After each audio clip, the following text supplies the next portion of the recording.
Hello everyone and welcome back guys, finally to another episode of my F1 2018 Williams Road to Glory Career Mode, where today we're here at the German Grand Prix and even more parts coming in from Carl. You know, I must say it is quite nice to be saying that once again. I think it's been near enough 2 weeks since the last episode of Career Mode, so you know, I cannot thank you guys enough. If you've stuck around since then, you know, coming into this one, I cannot thank you guys enough for the continued support. If you're new around here, obviously make sure to like and subscribe as well. We're trying to hit 10k subs at the moment. YouTube is trying to push us back down towards the 9k sub region, but you know, we're hopefully going to try and continue fighting strong overall. That, as you can see, the results currently from the development comparison, we are still just pulling away from the rest of the field, but it is very, very tight behind me between Red Bull, Ferrari, Mercedes, Renault, and even McLaren are sort of trying to get in there as well. So moving into Season 4, a lot of changes could be happening. I will be running a poll within the next week to decide. I'm probably going to set it up this Friday about where we're going to be moving for Season 4. So obviously, if you're not already subscribed, make sure you do so, and obviously keep your eyes out on the community tab. You know, I'll share it out over Twitter and things like that, obviously, for those of you that are interested as well. Obviously, go follow me on there. But yeah, we're ready then for the German Grand Prix. A bit of a weird track, one that, you know, suits this car really overall. Well, basically every track nowadays obviously suits this car. You know, we're very much dominant. Well, we're either at the top or miles ahead in pretty much every region of the car, you know, overall. So it makes it useful overall as we move into the German Grand Prix. Less than half a season to go now of the Williams Road to Glory Career Mode here, and it's going to be sad to leave Williams at the end of this season. But, you know, we will move on to hopefully greener pastures. You know, bring another team either back to glory or, you know, to glory for the first time. You know, I've got 4 teams in mind for who I want to pick for Season 4, so obviously really, really important. But obviously, I will probably make, what I'm tempted to do is make like a little video sort of explaining each choice, and then obviously you guys can vote from that. But yeah, really, really looking forward for obviously Season 4 as well. In terms of free practice though, obviously keep us grounded, keep us back to this weekend. Obviously a fairly simple show in there, you know, able to pick up all the R&D points that I would normally expect. Obviously we have only got one more upgrade left to go on the car before Season 4 here, if I'm not mistaken. We've only got one more aero upgrade that I'm going to go with, and then we will be solely focusing on Season 4 here. So obviously really, really important. You know, we're thinking ahead. You guys voted for it. We're not going to try and, you know, completely destroy Williams when we leave. You know, they are still going to have some good plans ready for Season 4. But moving on then into qualifying for the German Grand Prix. You can see it is a very, very wet affair on the whole here in the Hockenheim ring. You know, it was basically a lake for Q1 here, coming towards the end of my 3rd lap of the session here. You know, it was one of those sessions where you really just want to get laps under your belt, try and build up the confidence overall. Out of the final corner, we're currently down in P13, but this lap will move us up into P9 there, which would hopefully, you know, I'm pretty certain it did safely get us through at the end of Q1. They're losing our back end though, all around Brendan Hartley here as we go on to a 4th flying lap here. You know, I didn't really want to lose too much time behind the Toro Rosso, but he has done a really, really good job in doing so far here. You can see coming out onto the back straight here. Hopefully we should be able to get a good run on Brendan Hartley here. But yeah, just really, really frustrating. You know, I know, I'm fully aware, you know, if 2 people are on a flying lap, they don't have to get out of the way for each other. You know, they do just have to fight it out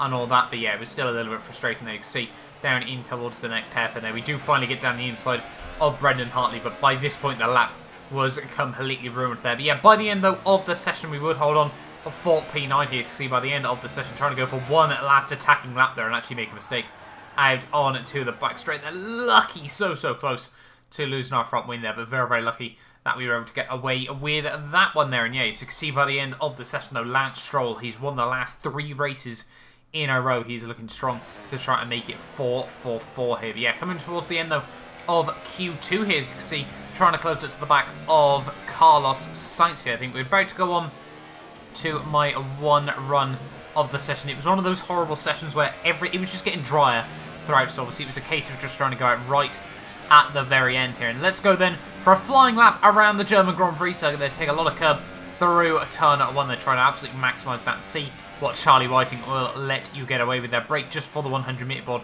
for turn 2 in these slick conditions. You basically want to try and roll the car into the corners. You know, you don't want to be just on the brakes as late as possible. You sort of want to glide it in there, and see from that we're less than a 10th off my teammate Lance Stroll here as we come now out on to the back straight here, trying to close it to the rear of Carlos Sainz, trying to use that slipstream there, brake at the 150 metre board there, and once again just coast the car into the corner to a degree. You know, you're still definitely using a lot of braking force, but you know, you're not trying to brake as late as possible here, because that's when you lock up, that's where you make a mistake, and that is where you get knocked out in Q2 here. Brake about 125 meters away going in towards these next couple of corners here, and now it's just a case trying to modulate the throttle. Don't lose the rear end as you come through here. Try to utilize the power to the best of your ability there. And now we're 1/10 up on my teammate Lance Stroll here as we come through the final couple of corners of this lap here. Brake just before the DHL sign in towards the Sachs corner here. Qualifying now is complete, but we are now all over the rear of Carlos Sainz here as we come in towards these final couple of corners to finish off the lap here. Third gear back up. No, we can't get up into fourth gear just yet.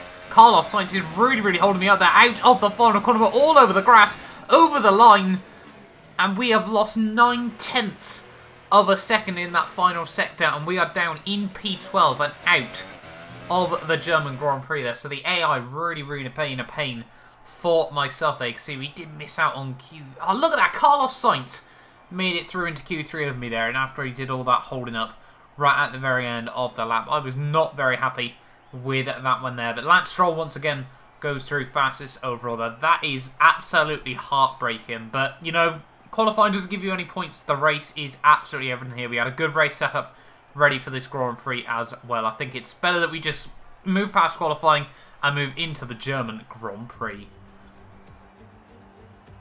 There's nowhere at all I'd rather be today than here at Hockenheim for the German Grand Prix. We have an incredibly competitive field this year, which means we should be in for a treat. And judging by the sea of people filling the grandstands, there's a fair-sized chunk of Germany that agrees with me. We're racing in the Rhine Valley this weekend at the home of many of the sport's finest competitors. The 2.8-mile Hockenheim ring requires precision through the technical stadium section and great raw speed down the long, flat-out curve towards the popular overtaking zone of the Turn 6 hairpin. Watch out for a lot of wheel-to-wheel action there today. Anthony Davidson joins me again for the race today. Let's talk about the Professor. No grid penalties, no mitigating circumstances, just a poor qualifying performance and a very disappointing start position for them today. It's not a nice feeling, I promise you. They've got a quick car underneath them, but they've got onto the grid today and they need a pair of binoculars to see the start lights. They'll be desperate for a good start to make up for some of that deficit. So before the off, let's remind ourselves of yesterday's qualifying session with a look at the starting grid. Lewis Hamilton lines up on pole position, and starting alongside in P2 is Sebastian Vettel. Looking down the rest of the grid, we have Raikkonen, Verstappen, Nico Hülkenberg and Ricciardo, Sainz, Ocon, Perez and Lance Stroll, Rixon, the Professor, Valtteri Bottas and Leclerc, Gasly, Magnussen, Romain Grosjean and Brendan Hartley. Van Dorn and Fernando Alonso starts from the back of the grid. And now it's time to head down to the track. This is our engine supplier's home Grand Prix. Let's give them a race worth watching.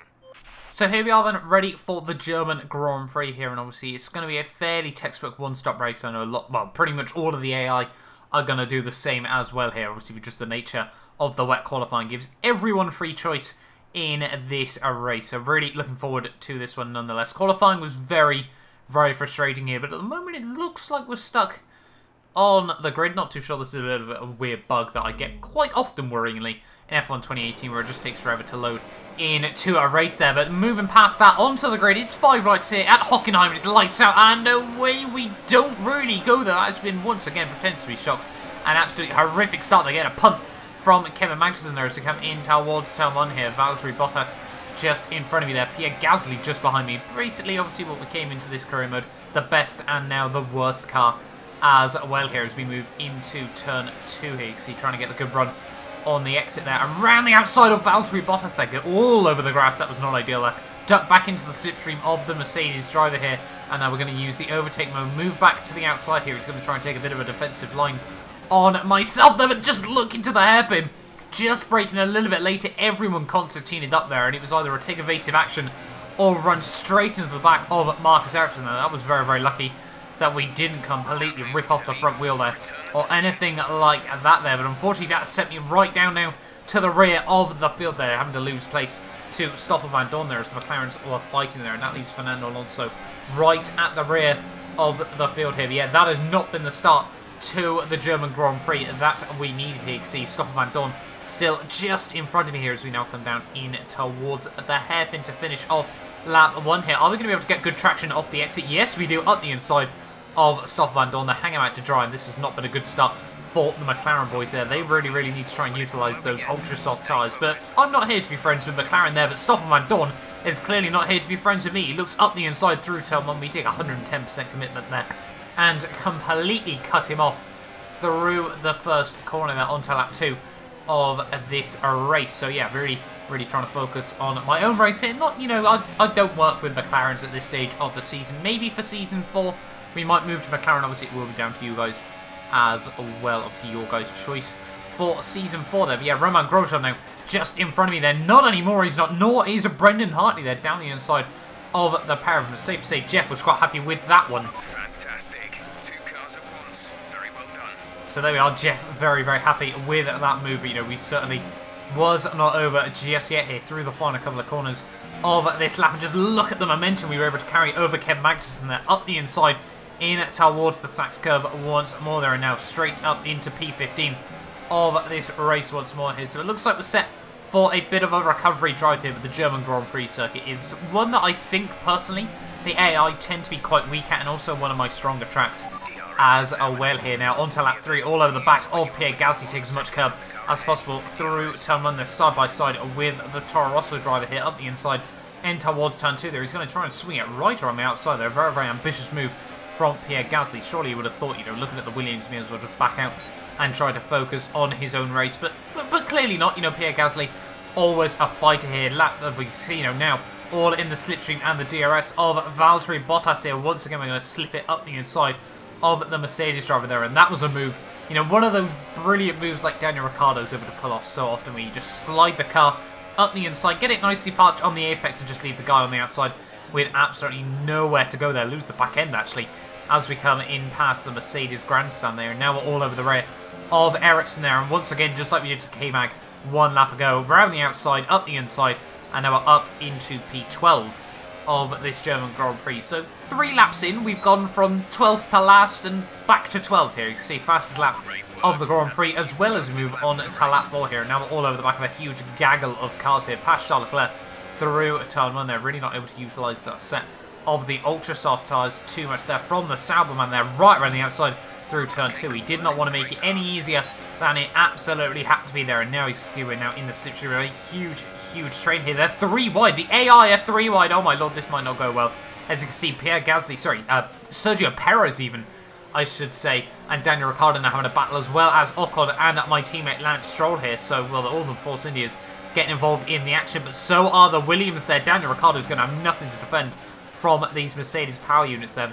Perez gave him a bit of a squeeze over the curb there, but, you know, we were able to utilise that and get past the pair of them now. So up into the points once again of this German Grand Prix here, and now we're all over the rear of my teammate Lance Stroll here. Once again, use that extra speed, you know, the extra momentum we're able to carry around the outside in towards the Sachs curve there, and we somehow made that work. I'm not really too sure how we ended up on the outside of my teammate Lance Stroll there, but I'll take that certainly overall there. That was quite a weird move, but one that, yeah, as I said, I'll certainly take on the whole here as we break now in towards turn 1 once more, trying to get close to the rear of Esteban Ocon.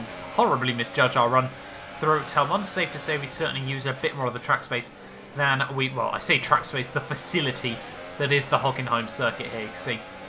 Moving though out onto the back straight once more here, all over the rear of Esteban Ocon, and yeah, we're just obviously going to be able to fly back past him here now, up into P7 of this Grand Prix here. So we've gone from 12th to last and up to 7th inside 5 laps here. This Williams is just crazy OP here. You can see Lance Stroll now is trying to move past Esteban Ocon as well, so I'm going to try and give him a bit of the slipstream there involved. Teammates, you know, we work together as well in this career mode there. You see now where, well, we've got Lance safely up into P8, so hopefully we can try and work together to close up to the rest of the field here, as we now see Carlos Sainz 4 seconds up the road. The Renault cars really have sort of come alive in this middle phase of the season here, but they're still horrifically inconsistent. 1 week they'll be there, the next week they'll be nowhere to be seen there. Lap 8 though is seen now all over the back of Sebastian Vettel here, trying to look to the outside of the Ferrari driver here as we now come out onto the back straight, and Sebastian is just going to completely come across my nose there. That is us over the grass,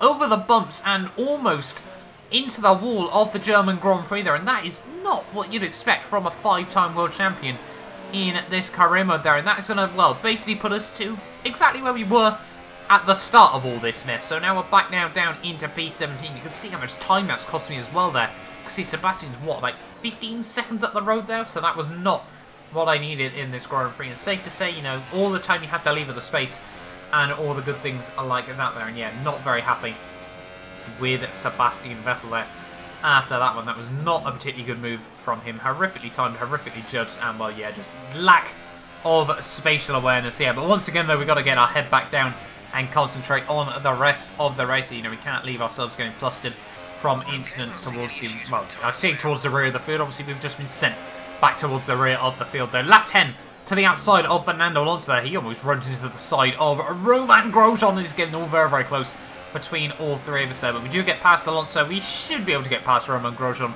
as well. Haas versus Williams, something you think would be a fair battle in real life. Not really in this Road to Glory career mode there now, around the outside and towards the hairpin there. As you can see, we're now comfortably past him. And next up on the old hit list is Brendan Hartley onto lap 11 now. As you can see, to the outside of Hartley. Are we going to be able to make that work? No, we are not. We're going to go for the switch back move to the outside, to the power, and to P14 of the German Grand Prix. I need like a counter. If someone's counting in this Grand Prix, please let me know down in the comments how many overtakes I've been able to make in this race overall, because safe to say, as you can see by the video, like, this was one of the craziest races in terms of just pure action that I think I've ever had on this game overall. You know, it was absolutely phenomenal overall there, and whilst I'm going on about that, we're down the inside of Kevin Magnussen there, now up into P13 of the race. Pierre Gasly and Marcus Ericsson next up on the old hit list. Hopefully we should be past them nice and quickly as well in this Grand Prix. They're having a bit of a ding-dong battle between the pair of them as well, which is certainly going to hopefully help me out in this race as well. Here you see, out in towards the final stadium section of this lap here. Ocon has got a few issues in this race, but we're going to send it down the inside of Pierre Gasly there through the Sachs hairpin. A little bit of a divey dive bomb, but you know, we made it work, we made it comfortable, and now we're up into P12 of this race now, all over the back of Ericsson as well here. Are we going to be able to capitalise? Because there's a huge gap. Well, I say a huge gaggle. 3 cars now as well, all in a bit of a battle just in front there. They're going to go side by side through turn 1. That is not going to help any of them out there. That's Bottas trying to look up the inside of Ocon there. Ricciardo's trying to look up the inside as well here. And we're just going to try and focus on the run on the exit of the corner here to the outside of Ericsson there. Right around the outside. That is 1 car gone. Now are we going to be able to move past Esteban Ocon here? He's got the DRS, he's got the slipstream, but there is no match for this Williams car there. Now past him, and now as you can see, closing to the barrier of Daniel Ricciardo and Valtteri Bottas. 219 miles an hour we got down that straight. And let's be fair, Germany isn't exactly a track where you run no aero either there. As you can see, all over the rear of Danny Rick. They're up the inside of Danny Rick in towards the, well, just past the Mercedes grandstand. I'm sure the Mercedes fans will love to see that from a Mercedes-powered car here. And now we're up into P9 of this race once more here. So finally back up into the points and once more here by a lap 13 there. All over the rear now of Bottas. Dive up the inside in towards the hairpin. A little bit of wheel-to-wheel contact there. I'm sure the Mercedes grandstand fans won't be a fan of that. Ricciardo has just sent Bottas to absolute Narnia there, out of the hairpin. That was just a complete miscommunication between the pair of them. Well, Bottas has certainly pulled the short straw there and just been sent off the side of the racetrack there, and that is not exactly what he would have wanted in this race. But by the end, though, of lap 14, it was finally time to make our one and hopefully only pit stop of this Grand Prix. We're going to be changing the front wing there after that little bit of damage, so I just didn't really want to run 20 laps of this Grand Prix with a front wing damage as well here. Just about going to avoid getting a pit lane warning there. You can see now as we dive in, we got a horrible long front wing change. You don't realise just how long it really does take you, and for some reason the car wouldn't pick gear as well. I'm having loads of issues now on this game with the clutch control. I don't know what it is. I tried to remap my pedals, and now it's decided I need a clutch on this game, which is very frustrating on the whole. We get a warning for crossing the pit lane line as well here. We are one of the first people to pit, so I'm going to try and work the undercut through these next couple of laps here. But like we've seen many times so far in this Grand Prix, the luck simply was not on my side here. So we come through turn 1 there, get past a couple of cars, Pierre Gasly, Kevin Magnussen, and one of the Mclaren, so I think it was of Stoffel Van Dorn. But yeah, Danny Rick unfortunately had engine issues at this stage of the race. You can see him putting basically off to the wayside, pretends to be shocked Danny Rick with car troubles there. I think Gasly actually ran into the rear of him as well, coming out onto the back straight, which is not ideal for him. But yeah, that unfortunately brought out the virtual safety car, which was an absolute blessing for everyone else that hadn't quite made their pit stop yet, which was absolutely heartbreaking for me, because that meant once again we were having to fight our way back through the field there. As you can see, coming past the pit lane on the start of lap 17 here. We've got half the race to go, and we came in at about P8 if I'm not mistaken, and we've rejoined the track all the way down in P13 there, so not really ideal overall there from that VSC. We've lost out 5 places due to people being able to utilise the virtual safety car there, which is, yeah, heartbreaking for me on the whole. But, you know, we haven't given up just yet in this race, and I certainly do not intend to at this late stage as well here through turn 1. You can see we're all over the right of Ericsson, and we're going to hopefully try and capitalise on that to the inside. No, he goes a bit defensive in towards turn 2 there. To the outside, we're going to try and make the switchback move work like we have done so many times in this race so far. Ericsson loads the spatial awareness and gives me the room on the outside. That is us past the Sauber driver there. I almost forgot what team Ericsson drove for.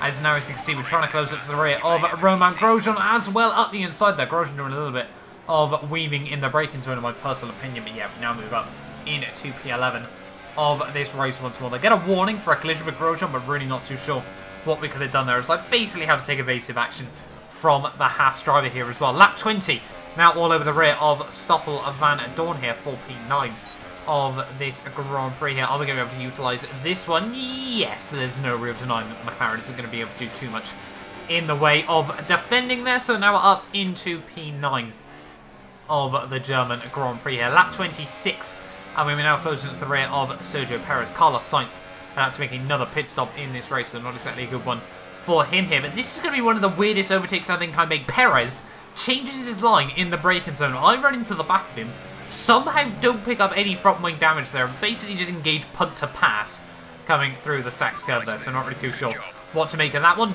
Jeff thinks it's a nice move, so, you know, I think we'll take that and run with it. And now as we move on into the dying stages of this race, we were trying to close up to the rear of Nico Hülkenberg. The gap now down to just 3 seconds at this late stage there. The gap to Sergio Perez over 4, so we were actually closing in quite rapidly on these guys. And by the end, though, of lap 31, they've been squabbling as well, which obviously only brought me much closer at this late stage of the day here. Verstappen, Hülkenberg, and maybe even Kimi Räikkönen in the dying laps of this Grand Prix. He's seen now moving out onto lap 32. 3 laps to go of the German Grand Prix here. Are we going to be able to make a move? Not through turn 1, certainly not there, but we are going to be able to get good drive on the exit up towards turn 2 here. Are we going to be able to have a look? Hülkenberg tries to play a bit defensive off the Paris there. We all know what Verstappen can be like for some dive bombs there. Right around the outside, though, of Max. We're going to try and hang him out to dry there, but he does get a good run on the exit there. He's going to have the slipstream from Hülkenberg. We're going to try and dive into the slipstream as well. We're going to zonta Hülkenberg there, 3 wide,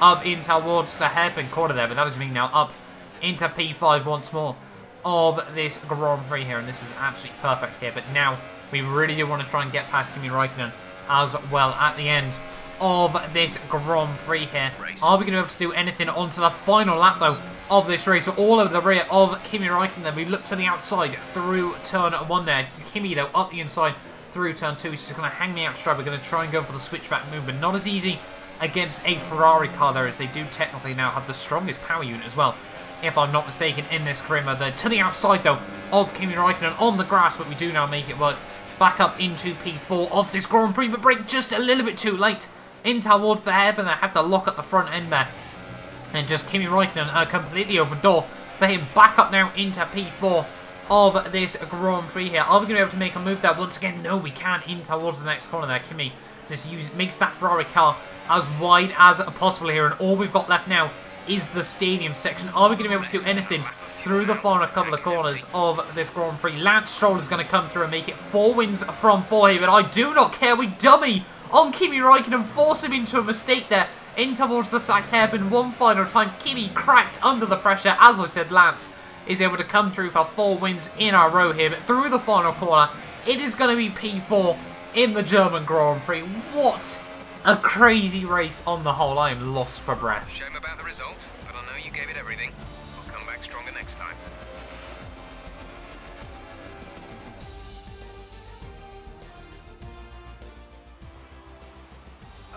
win then for the Williams team today? Anthony, what do you think made the difference here? The difference was clearly in the strategy. You could tell they'd done a lot of work on the pit wall to really optimise each stint and get the most out of the tyres. And it highlights just how much of a team sport this really is. But credit to the driver as well though, there's no good having a well-oiled machine behind the scenes without a talented hand on the wheel, of course. Oh, here they are now. I always love seeing the independent teams do well. Williams have a long and storied history with F1, and I'm delighted to see them on the top step of the podium.